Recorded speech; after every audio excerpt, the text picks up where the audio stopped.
మీ ఎలాంటి వ్యాపార ప్రకటనలకైనా వెంటనే మా ఛానల్ సంప్రదించండి. నమస్తే. ప్రస్తుతం మనతో పాటు ప్రముఖ ఆధ్యాత్మికవేత్త వేదిక్ ఆస్ట్రాలజర్ అవినాష్ దాస్ గారు మనతో ఉన్నారు. గురువు గారితో మాట్లాడదాం. నమస్కారం సార్. నమస్కారం. ఓం నమ శివాయ. జై శ్రీరామ్. సో కన్యా రాశి వారి పరిస్థితి విశేషంగా ఈ నవంబర్ మాసం ఏ విధంగా ఉండబోతుంది? ఓవరాల్గా వీళ్ళు ఈ మాసం ఎలాంటి జాగ్రత్తలు తీసుకోవాలి? కన్యా రాశి వీళ్ళ గురించి మాట్లాడదాం. వీళ్ళ గ్రహ పరిస్థితి 2వ ఇంట్లో శుక్రుడు, 3వ ఇంట్లో సూర్యుడు, 11వ ఇంట్లో గురువు, 7వ ఇంట్లో శని. సో కన్యా రాశికి చెప్పేది ఏంటంటే, మీకు ఆత్మ చైతన్యం కావాలి. డౌన్ అవుతుంది మారల్, బూస్ట్ డౌన్ అవుతుంది, మారల్ డౌన్ అవుతుంది. రామాయణంలో ఒక చాలా గ్రేట్ పాయింట్ ఉంది, చెప్తా. రాముడు ఎలాంటి వాడంటే, మనం ఏమనుకుంటామంటే రాముడు ఈజ్ ద గ్రేటెస్ట్.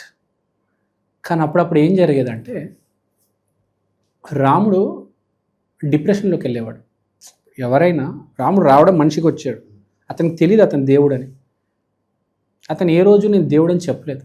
కృష్ణుడికి తెలుసు నేను దేవుడని, చెప్పాడు కూడా అందరికీ నేను దేవుడని, చూపించాడు కూడా. రాముడికి తెలీదు అతను దేవుడని. హీ డజంట్ నో నేను ఒక మనిషిని అని తెలుసు, అంతే. అయితే సీతాదేవి కోసం అతను బయలుదేరినప్పుడు ఫస్ట్ అయోధ్య నుంచి బయలుదేరి ఫస్ట్ రాముడు సీత చిత్రకూటకు వచ్చారు. చిత్రకూట్ అనేది ఒక ప్లేస్ ఛత్తీస్గఢ్లో. అక్కడ ఒక 12 years ఉన్నారు. 12 years ఉండి అక్కడ ఒక లోకల్ పీపుల్తో ప్రాబ్లం రావడం వల్ల చిత్రకూట వదిలేసి అలా మెల్లిగా వెళ్తుంటే సీతను కిడ్నాప్ చేసి రావణాసుడు వెళ్ళిపోయాడు. అరే 12 years బాగానే ఉన్నాము, సడన్గా రావణాసుడు వచ్చేసాడేంటి, అలా కిడ్నాప్ అయింది ఏంటని చెప్పి చాలా బాధలో, చాలా డిప్రెషన్లోకి వెళ్ళిపోయారు రాములు. అప్పుడు జాంబవంతుడు కూర్చోపెట్టి చెప్పాడు. అదే ఆంజనేయ స్వామి పరిచయం అయ్యి వాళ్ళందరూ గ్రూప్ మీటింగ్ పెట్టుకొని అప్పుడు జాంబవంతుడు చెప్పాడు, కొన్ని మంచి మాటలు చెప్తే రాముడు డిప్రెషన్లో నుంచి బయటకు వచ్చాడు. ఫస్ట్ రాముడు అంత వాడే డిప్రెషన్లోకి వెళ్ళాడు. బయటికి తీసుకొచ్చింది ఎవరు? జాంబవంతుడు. అంటే రాముడే గురువు, గురువుకే గురువు, జగద్గురువు జాంబవంతుడు. మన జాతక శాస్త్రంలో గురుగ్రహంకి గురువు ఎవరు? కేతువు. అంటే గురుగ్రహం గురువు అయితే జగద్గురువు కేతువు. అంటే రాముడు గురువు అయితే రాముడికే గురువు జాంబవంతుడు. సో ఇక్కడ చెప్పే పాయింట్ ఏంటంటే, కన్యా రాశి వాళ్ళు సేమ్ థీమ్ ప్లే అవుతుంది. కొంచెం డిప్రెషన్లోకి వెళ్ళే ఛాన్స్ ఉంటుంది. అలాంటప్పుడు వీళ్ళకి ఒక గైడెన్స్ కావాలి. సో మీరు డిప్రెషన్లోకి వెళ్ళకుండా ఉండాలి. తర్వాత మీరు ఎప్పుడు మీ కష్టం వచ్చినా, ప్రతి మనిషికి కూడా ఒక కష్టం వస్తే చెప్పడానికి ఇంకో మనిషి ఉండాలంటారు. మీ లోపలే మీరు కష్టాన్ని పెట్టుకున్నారనుకోండి, బాంబు వెళ్ళినట్టు వెళ్ళిపోతారు. కష్టాన్ని ఒకటికి చెప్తే బయటకు వచ్చేస్తే అది ఇంకా మనం రిలీఫ్ అయిపోతాం. రాముడు కూడా తన కష్టం ఎవ్వరికి చెప్పలేదు, లోపల మదన పడిపోయాడు. జాంబవంతుడికి చెప్పాడు. జాంబవంతుడు ఒక సొల్యూషన్ చెప్పాడు.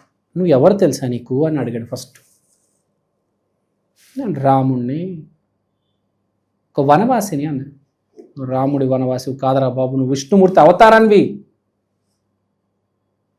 మీరేంటి సార్ జోక్ చేస్తున్నారు? నేను మామూలు రాముడిని, నేను ప్రామిస్ చెప్తున్నాను, నువ్వు విష్ణుమూర్తి అవతారాన్వి, నీకు అన్ని శక్తులు ఉన్నాయి, నీకు కెపాసిటీ ఉంది, నువ్వు చాలా ఈజీగా వెళ్ళి రావణాసుడిని చంపేసి సీతను తీసుకొస్తావు అని చెప్తాడు.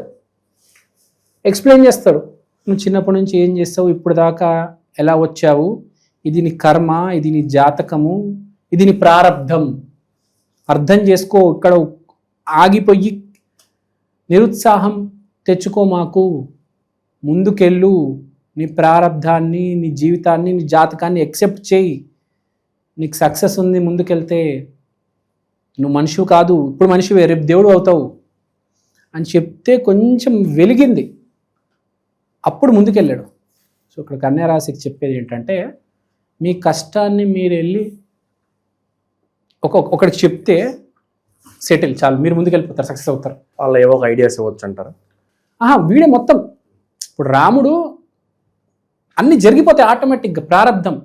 రాముడు హెల్ప్ చేసింది లక్ష్మణుడు, ఆంజనేయ స్వామి, జాంబవంతుడు. అంటే ఫస్ట్ డిప్రెషన్లో నుంచి బయటకు వస్తే ఆటోమేటిక్ వీడికి కొన్ని ఐడియాస్ వస్తాయి, కొంతమంది ఐడియాస్ ఇస్తారు, ఆటోమేటిక్ ఒక గ్రూప్ యాక్టివిటీ. రామాయణం అనేది రాముడిది సీత స్టోరీ కాదు, ఒక గ్రూప్ కదా. ఒక వానరుల గ్రూపు, ఆంజనేయ స్వామి మొత్తం గ్రూపు, కొన్ని లక్షల మంది వానరులు, రాముడు జాంబవంతుడు కలిసి వెళ్ళి రావణాసుడు వాళ్ళు మొత్తం గ్యాంగ్ని చంపేసి సీతాదేవిని తీసుకొచ్చారు. సో ఆటోమేటిక్ మీరు ఫస్ట్ చేయాల్సింది ఏంటంటే, మీరు ఒక్కడికి మీ సొల్యూషన్, మీ ప్రాబ్లం చెప్తే ఒకసారి సొల్యూషన్ వస్తే మీకు 10 మంది తోడొస్తారు, ఒక వ్యాపారం పెడతారు. 10 మంది రావాలి కదా. ఒక షాప్ పెట్టాలంటే ఒకడు టేబుల్ మొయ్యాలి, ఒకడు ఆటో నుంచి కుర్చీలు తీయాలి, ఒక పూజ చేయాలి, షాప్ పెట్టగానే పూజ చేయాలి కదా, పూజ చేయాలి, అన్నీ చేయాలి, అన్నీ జరుగుతాయి, సక్సెస్ వస్తుంది. కానీ ప్రాబ్లం ఏంటి, మీరు డిప్రెషన్లోకి వెళ్ళిపోతున్నారు, అలా ఇంట్లో ఉంటున్నారు. ఏది జేబులో డబ్బులు ఉన్నాయి, మైండ్లో ఆలోచన ఉంది, అక్కడ షాప్ ఎక్కడ రెంట్కు ఉంది కూడా తెలుసు, కానీ మీరు డిప్రెషన్లో ఉన్నారు. అరే ఎందుకురా జాబు, అరే ఎందుకురా షాపు, ఇంట్లో కూర్చుందాము, ఏవో 10 రూపాయలు ఉన్నాయి దాంతో ఏదో బతుకుదామని కాదు. 10 రూపాయలని 100, 100ని 1000, 1,00,000, కోటి చేయాలి కదా. నువ్వు మొగాడురా నాయన, మొగాడైనా ఆడదాని ఏదైనా సక్సెస్ వెళ్ళాలి. అలా ఉంటే 10 రూపాయలు కూడా అయిపోతే ఏం మిగలదు, చివరికి ఏదో ఒకటి చేయాలి కదా కనీసం.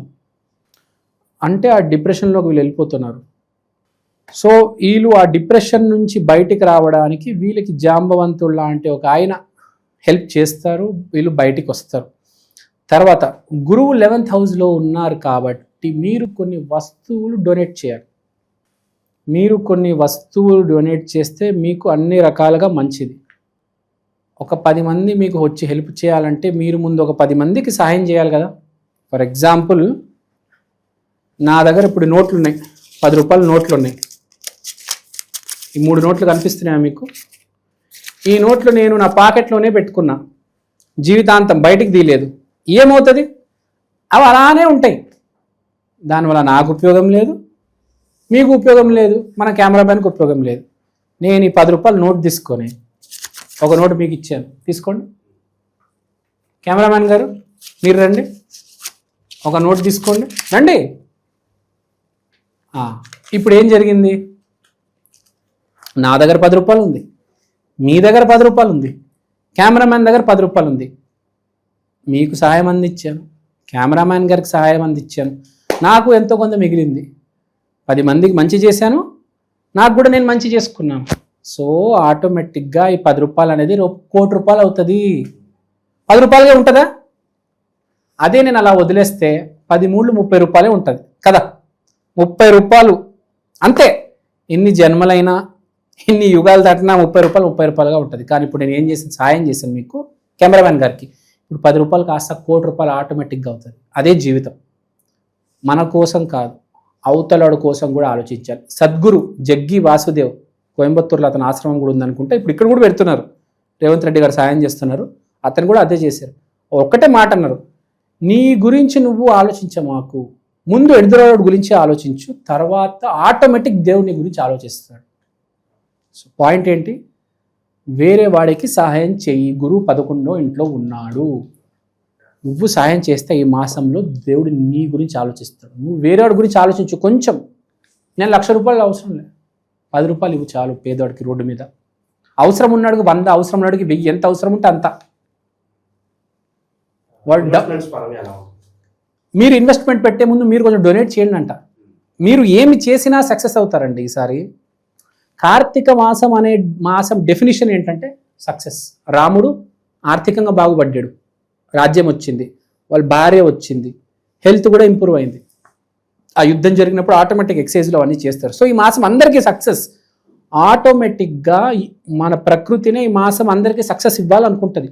కానీ మనం ఏం చేస్తామంటే దాన ధర్మాలు చెయ్యము, మోసాలు చేస్తాం. అదే మీరు మంచి పనులు చేసుకుంటూ వస్తే గ్యారంటీ సక్సెస్ వస్తుంది. ఇఫ్ యూ డూ, మీరు మంచి చేస్తే మీ వ్యాపారం కలిసి వస్తుంది, మీరు మంచి చేస్తే విదేశీ యానం చేస్తారు, మీరు మంచి చేస్తే మీకు పెళ్ళి అవుతుంది, మీరు మంచి చేస్తే మీకు ఎడ్యుకేషన్ చదువు వస్తుంది. సో ఈ మాసం ఏంటంటే మీరు ఎస్పెషల్గా కన్యా రాశి వాళ్ళకి చెప్పేది 10 మందికి సాయం చేయండి, 10 మంది మీకు సాయం చేస్తారు. ఇంకా ప్రత్యేకంగా రెమెడీస్ ఏమైనా ఉన్నాయా? ఇంకా మీకు ప్రత్యేకంగా రెమెడీస్ చెప్పాలంటే ఫర్ ఎగ్జాంపుల్ ఇప్పుడు మీరు బియ్యం షాప్ పెట్టాలనుకుంటున్నారు, పప్పు దినుసులు బియ్యం ఇంకా పప్పు డొనేట్ చేయండి. మీరు ఏదైతే చేయాలనుకుంటున్నారో అది డొనేట్ చేయండి. ఫర్ ఎగ్జాంపుల్ మీరు రామ్రాజ్ బనీన్లు, చొక్కాలు, పంచలు ఆ షాప్ పెడదాం అనుకుంటున్నారు, ఆ పంచలు డొనేట్ చేయండి. మీరు ఒక వాచ్ షాప్ పెడదాం అనుకుంటారు, 10 మందికి వాచ్ ఇవ్వండి. మీరు ఏం చేద్దాం అనుకుంటున్నారు, what you want to do, మీరు ఏం చేయాలనుకుంటున్నారు అది డొనేట్ చేయండి. మీకు ఫర్ ఎగ్జాంపుల్ కార్తీక మాసంలో పెళ్లి చేసుకోవాలని ఉంది, ఒక 10 పెళ్ళిళ్ళకి వెళ్ళి అక్కడ హెల్ప్ చేయండి వాళ్ళకి వాలంటీర్గా, అన్నం వడ్డించడము, కుర్చీలు వేయడము. తర్వాత చూడండి మీకు పెళ్లి కాకపోతే. మోస్ట్ ఇంపార్టెంట్ మర్చిపోయా, అరే దానికి పెళ్లి కాలేదురా, అరే దాని మొగుడు వదిలేసి వెళ్ళిపోయాడంట, ఇలాంటి మాటలు మాట్లాడితే జీవితాలు నాశనం అవుతాయి చెప్తున్నా. ఈ మాసం ఎవ్వరి గురించి ఎట్టి పరిస్థితుల్లో గాసిప్ చేయకూడదు, ఎస్పెషల్లీ స్త్రీ గురించి. సీతాదేవి గురించి మనకు తెలుసు, రామాయణంలో కొంతమంది ఎక్కువ తక్కువ మాట్లాడిన వాళ్ళు ఉన్నారు, వాళ్ళందరూ నాశనం అయిపోయారు.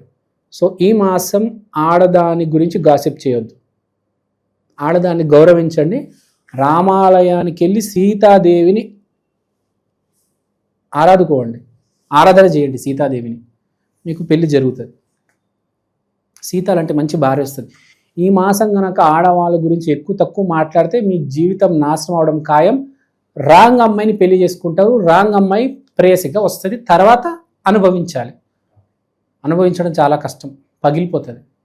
అనుభవించడం కంటే ముందే రియలైజ్ అయ్యి ఏ తప్పు అయితే చేయబోతున్నామో దాన్ని అక్కడికి ఆపేస్తే చాలా బాగుంటుంది. ఒక్కసారి అనుభవించడం మొదలు పెట్టామా ఇంకా కన్నీళ్ళు తప్ప ఏం మిగిలవు. అది సో కన్యా రాశి వాళ్ళు నేను చెప్పింది చేయండి. రామాలయానికి తప్పకుండా వెళ్ళండి, సీతాదేవిని కంపల్సరీ ఆరాధించండి. కన్యా అంటే ఆడామే సీత, గో టు రామాలయం, సీతాదేవి దర్శనం చేసుకోండి శుక్రవారం రోజు, చాలు, అంత బాగుంటుంది. సో మన ప్రేక్షకులందరి కోసం నేను ఒక చిన్న ప్రోడక్ట్ తీసుకొచ్చాను, ఒకసారి మీ అందరికీ చూపిద్దాం అనుకుంటున్నాను. ఈ ప్రోడక్ట్ పేరు ఈక్షన్, అంటే ఈ క్షణం. ఇది ఒక డిజిటల్ వాల్ క్లాక్, మీకు ఫస్ట్ నేను చూపిస్తాను. ఇదే అండి ఈక్షన్. ఈ డిజిటల్ వాల్ క్లాక్లో మీరు దేవుడి పటం చూడొచ్చు. సోమవారం రోజు శివయ్య, మంగళవారం రోజు ఆంజనేయ స్వామి, బుధవారం రోజు వినాయకుడు, గురువారం రోజు దత్తాత్రేయ, శుక్రవారం రోజు లక్ష్మీదేవి, శనివారం రోజు వెంకటేశ్వర స్వామి, ఆదివారం రోజు రవిదేవత. దీంట్లో మీరు దేవుడి పటాలు కాకుండా సమయం కూడా చూసుకోవచ్చు. అలానే తిథి, వారం, నక్షత్రం, అమృత ఘడియలు, యమగండం, రాహుకాలం ఇలాంటివన్నీ కూడా చూడొచ్చు. ప్రతిరోజు మీకు దేవుడి పటం అనేది మారడం జరుగుతుంది. అలానే టైం కూడా ప్రతి సెకండ్ చేంజ్ అవుతూ ఉంటుంది. తిథి, వారం, నక్షత్రం ప్రతిదీ చాలా డీటెయిల్గా ఉంటుంది. ఈ ప్రోడక్ట్ మీకు చాలా రీజనబుల్ ప్రైస్కి అవైలబుల్ ఉంది. మీకు ఈ ప్రోడక్ట్ కొనాలని ఇంట్రెస్ట్ ఉంటే కింద నా నంబర్కి వాట్సాప్ చేయండి. ఈ ప్రోడక్ట్ మీరు అమెజాన్లో కూడా కొనవచ్చు. ఈ ప్రోడక్ట్ ఆల్రెడీ చాలా సేల్స్ ఉన్నాయండి అమెజాన్లో. మీరు కనుక వెళ్ళి ఈక్షన్ EKSHAN అని టైప్ చేస్తే వాల్ క్లాక్ మీకు ఇది కనిపిస్తుంది. ఇది వేరే రకరకాల డిజిటల్ ప్లాట్ఫామ్స్లో కూడా మీకు ఆల్రెడీ అవైలబుల్ ఉంది. ఇది చాలా సేల్స్ ఉంది. చాలామంది ఆంధ్ర, తెలంగాణలో దీన్ని ఆర్డర్ చేసుకున్నారు. మీరు కూడా ఆర్డర్ చేసుకోండి. దేవుడి పటం కన్నా మించింది ఏదీ లేదండి. అది కూడా డిజిటల్, మీకు చేంజ్ అవుతుంది ప్రతిరోజు. సో ఎవరైతే ఈ జాతకాలు, హోమం, వాస్తు, స్పిరిచువాలిటీ బేసిక్గా ఎవరైతే నమ్ముతారో మీకు ఇది చాలా హెల్ప్ అవుతుంది. మీకు ఇది ఒక మినీ పంచాంగం, ఒక డిజిటల్ పంచాంగం లాగా మీరు దీన్ని యూజ్ చేయొచ్చు. సో మీరు ఇంట్రెస్ట్ ఉంటే దయచేసి నా వాట్సాప్ నంబర్కి కాంటాక్ట్ చేయండి. చాలా బాగా వివరించారు. ధన్యవాదాలు. ధన్యవాదాలు. జై శ్రీరామ్.